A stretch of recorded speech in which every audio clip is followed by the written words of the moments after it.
Hello, Liz.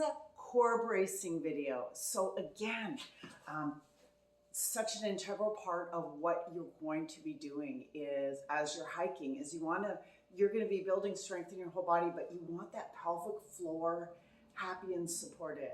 And one of my sneaky and favorite tricks to engage that muscle, the transverse abdominis, so right from kind of the xiphoid process all the way down to the pubis, it's our deepest muscle in our body that's related to core activation and breath.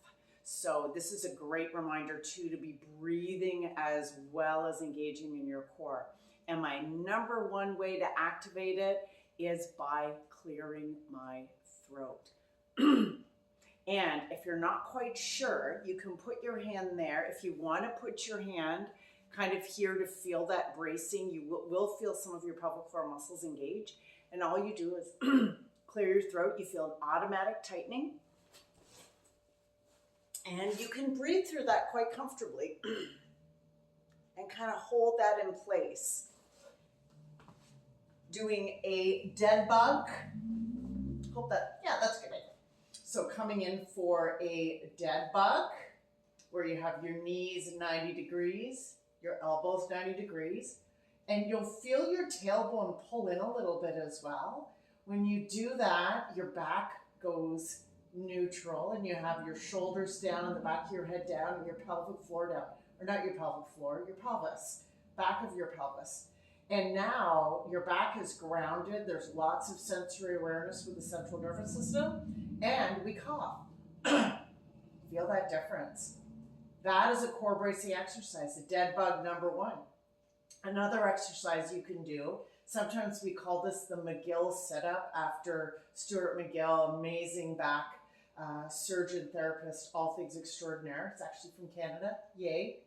Hand down, other hand behind your back, and you lift one leg up, you bring it out while keeping your back flat. It's going to want to curve, but you want it to go out long enough right before it curves.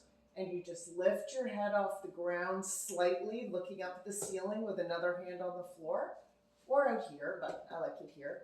And you hold. You can feel that.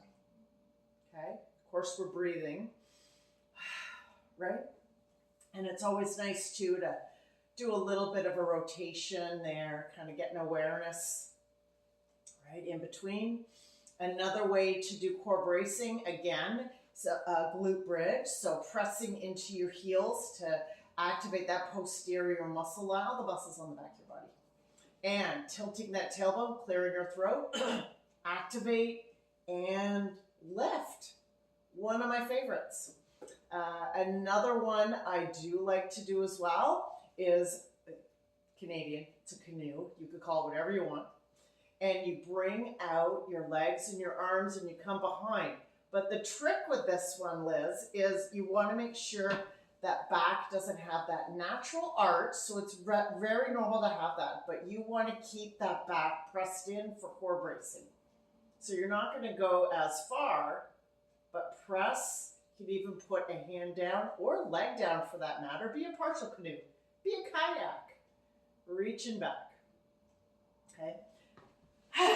And the last exercise I like to do for core bracing, again, is bird dog. So if you're okay with being on your knees, put something underneath, like, I don't know, like a yoga mat or something like that. And all we do is we bring our fingers out and our opposite leg, and we bring our toe out. We clear our throat, lift. And that would be bird dog. Okay. So hopefully those opportunities for core bracing will help. Such an impact. I'd love to challenge you when you are in your first 2 minutes of your warm up on treadmill and warm up on the Stairmaster on Saturday, that you try to do a bit of a core brace. And even during your classes today, it being Wednesday. I look forward to talking to you on Friday. Be well.